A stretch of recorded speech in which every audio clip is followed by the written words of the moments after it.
Class 12 commerce. আগের দিন তোদের আমি বুঝিয়েছিলাম কস্টিংয়ের মেটেরিয়ালসের চ্যাপ্টারটা বুঝিয়েছিলাম। সেখানে তোদের আমি দেখিয়েছিলাম যে একটা স্টোর থেকে কিভাবে প্রোডাকশন ডিপার্টমেন্টে কাঁচামাল বা র মেটেরিয়ালসগুলো সাপ্লাই করা হয়। এই যে স্টোর ডিপার্টমেন্ট থেকে প্রোডাকশন ডিপার্টমেন্টে মেটেরিয়ালসগুলো যায়, তার তিনটে পদ্ধতিতে দিতে পারে। নাম্বার 1 ফিফো পদ্ধতি, 2 LIFO method, 3 simple average method, আর 4 নম্বর হচ্ছে ওয়েটেড অ্যাভারেজ মেথড। আগের দিন আমি তোদের কিছুটা বুঝিয়েছিলাম, তবু আজকে একটা করে আমরা ধরি। ফার্স্ট মেথডটা ধরছি আমরা FIFO method, FIFO, FIFO method. কথাটার ফুল ফর্ম হচ্ছে ফার্স্ট ইন ফার্স্ট আউট, অর্থাৎ যেটা প্রথমে আসবে, অর্থাৎ স্টোরে যেটা প্রথমে আসবে সেই কাঁচামালটা প্রথমেই প্রোডাকশন ডিপার্টমেন্টে চলে যাবে। এই জন্যে বলা হয় ফার্স্ট ইন, অর্থাৎ প্রথমে আসছে, ফার্স্ট আউট প্রথমে যাচ্ছে। অর্থাৎ আমরা যখন জিনিসপত্র কিনি বা র মেটেরিয়ালস কিনি, তখন দেখবি একদিনে সব কিনি না, আমরা বিভিন্ন লটে বিভিন্ন তারিখে কাঁচামালগুলো কিনতে থাকি। সাপোজ ধর আজকে আমার বাড়ি তৈরির জন্য 100টা ইট দরকার, আমি আজকে 100টা ইট নিয়ে আসলাম। আগামী 3-4 দিন পরে দেখা গেল আরও 200টা ইট দরকার, আমি 200টা ইট নিয়ে আসলাম।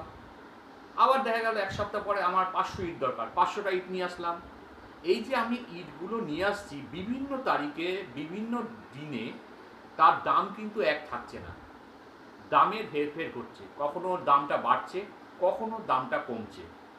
তাহলে আমরা যে ইটগুলো পড়ে থাকবে, বাড়ি তৈরির শেষে যে ইটগুলো পড়ে থাকবে, তার ভ্যালুয়েশন আমরা কি করে করব? অথবা যে পরিমাণ ইট আমি প্রোডাকশন ডিপার্টমেন্টে দিচ্ছি আমার স্টোর থেকে, যে প্রোডাকশন ডিপার্টমেন্টে যে পরিমাণ ইট দিচ্ছি সেগুলো কী দামে দিচ্ছি, এগুলো নির্ণয় করার একটা পদ্ধতি। সেটা হচ্ছে ফার্স্ট মেথড, আমি যেটা বললাম ফিফো মেথড।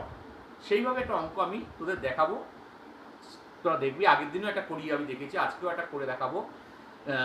সে প্রথমত এটা যে মূল ধারণা হচ্ছে আমাদের এই খাতাটাকে 3টে ভাগে ভাগ করে নিতে হবে। একটা ভাগে থাকবে রিসিপ্ট, একটা ভাগে থাকবে ইস্যু, আর একটা ভাগে থাকবে ব্যালেন্স। ঠিক আছে? রিসিপ্টটায় অর্থাৎ যা কিনছি, অর্থাৎ যেগুলো আমি পাচ্ছি সেগুলো লিখব, ইস্যু যেগুলো প্রোডাকশন ডিপার্টমেন্টে দিচ্ছি সেগুলো লিখব, আর ব্যালেন্স যেটা পড়ে থাকলো, অর্থাৎ প্রোডাকশন ডিপার্টমেন্টে দেওয়ার পর স্টোর ডিপার্টমেন্ট থেকে প্রোডাকশন ডিপার্টমেন্টে কাঁচামাল দেওয়ার পর যা পড়ে থাকলো সেটা আমি ব্যালেন্সে লিখব।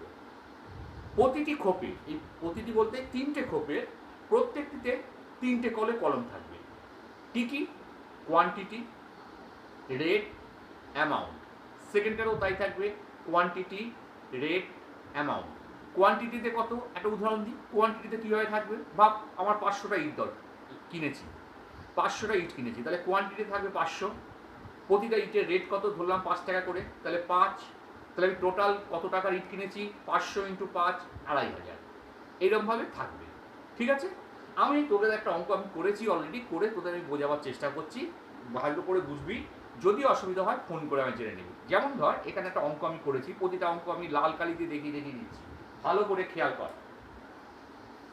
পুরোটা আসছে তো?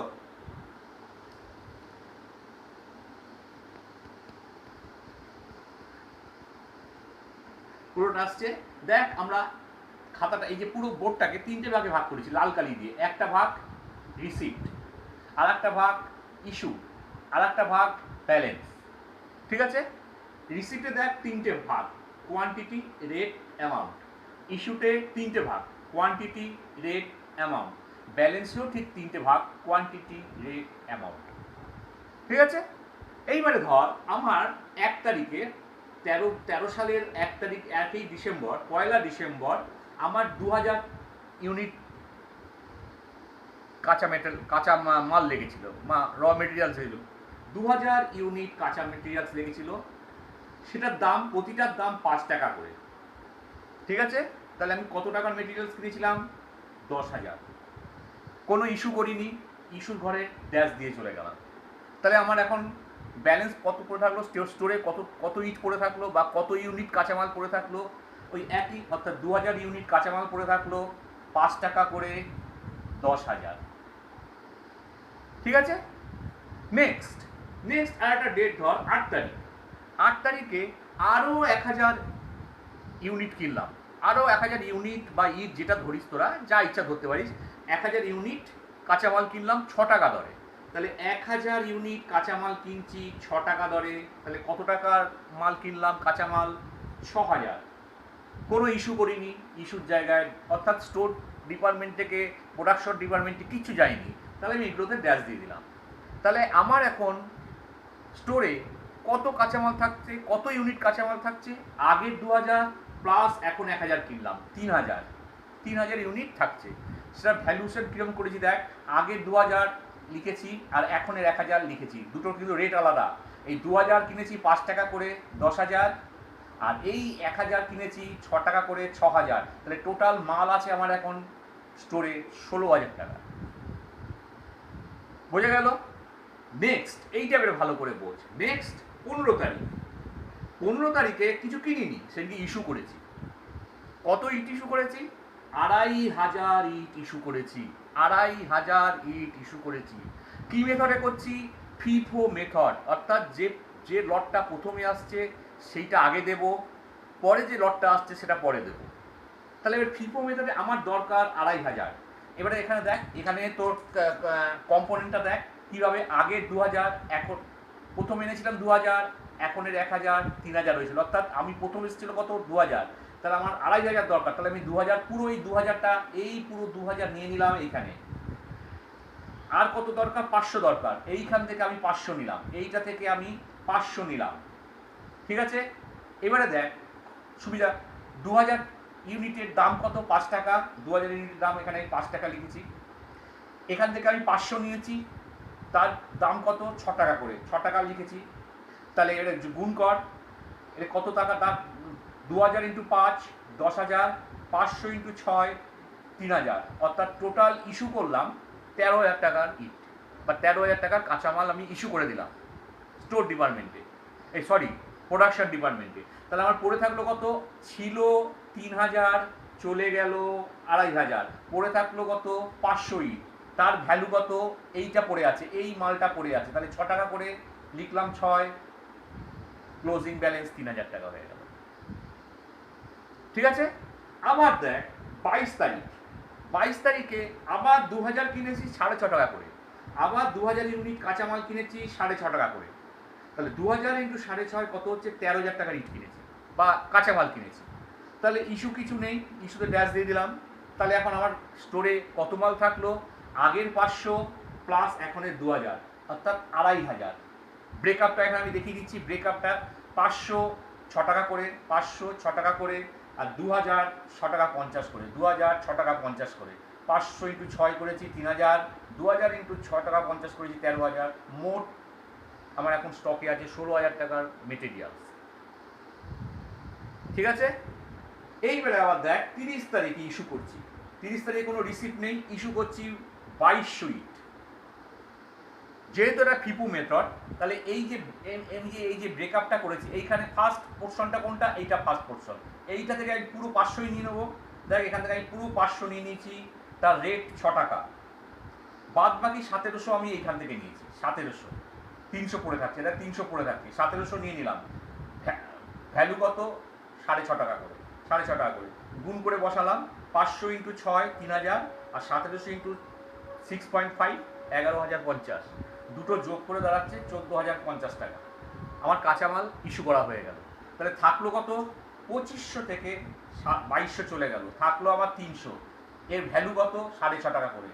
তাহলে ভ্যালু পড়ে থাকলো 1950। ঠিক আছে, এইবারে সেদিকে সাজন আমার একটা প্রশ্ন করছিল, শর্টেজ হলে কি করব?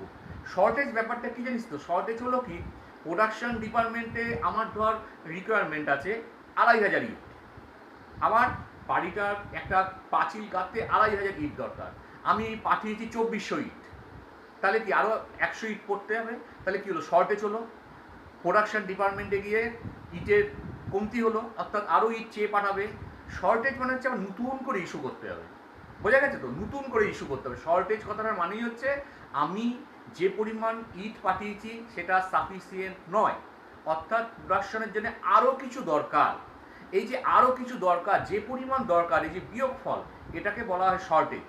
অর্থাৎ 2500 ইট দরকার, 2400 পাঠিয়েছি, তাহলে আমার ইট আরও শর্টেজ করলো কত? 100। এটা আমাকে আবার নতুন করে পাঠাতে হবে। শর্টেজ মানে হচ্ছে আবার নতুন করে ইস্যু করতে হবে।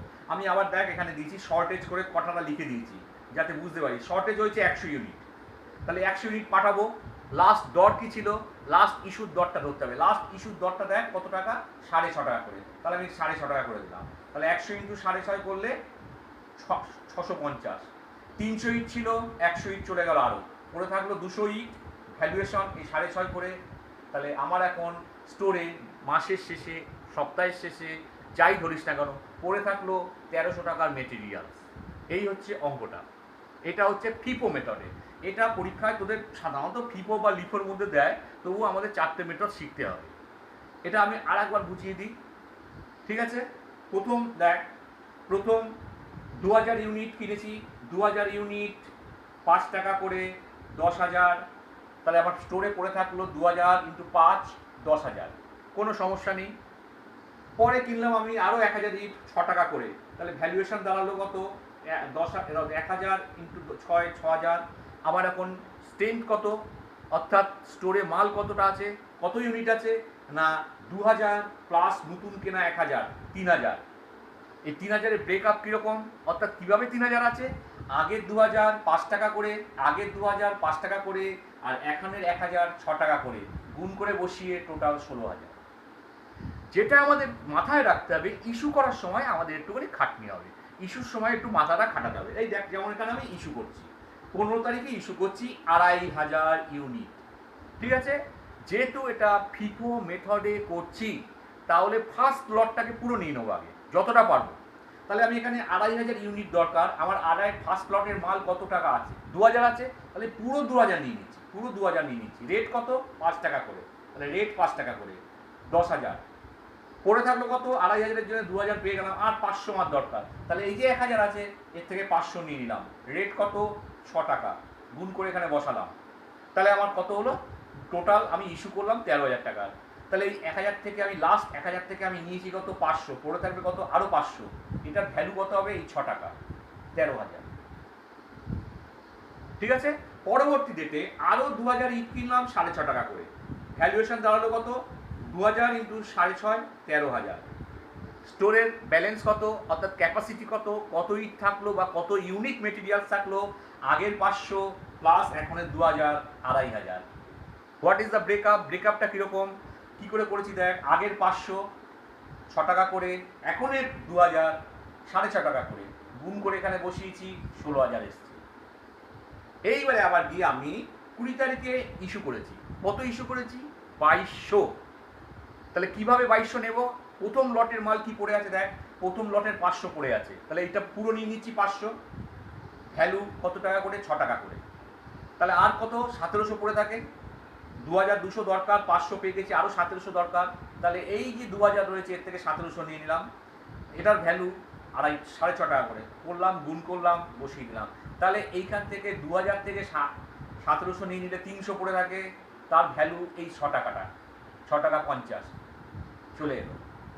নেক্সট শর্টেজ হয়েছে একটা, অর্থাৎ একটা ব্যালেন্স এসছে। অর্থাৎ কি, যা পরিমাণ ইটের দরকার বা যে পরিমাণ কাঁচামালের দরকার সেই পরিমাণ পাঠাইনি, নতুন করে আমার কাছে রিকোয়ারমেন্ট এসছে, আমাকে আরও পাঠাতে হবে 100 ইউনিট। এটাকেই বলা হয় শর্টেজ। 100 শর্টেজ। শর্টেজটা রেট কী হবে?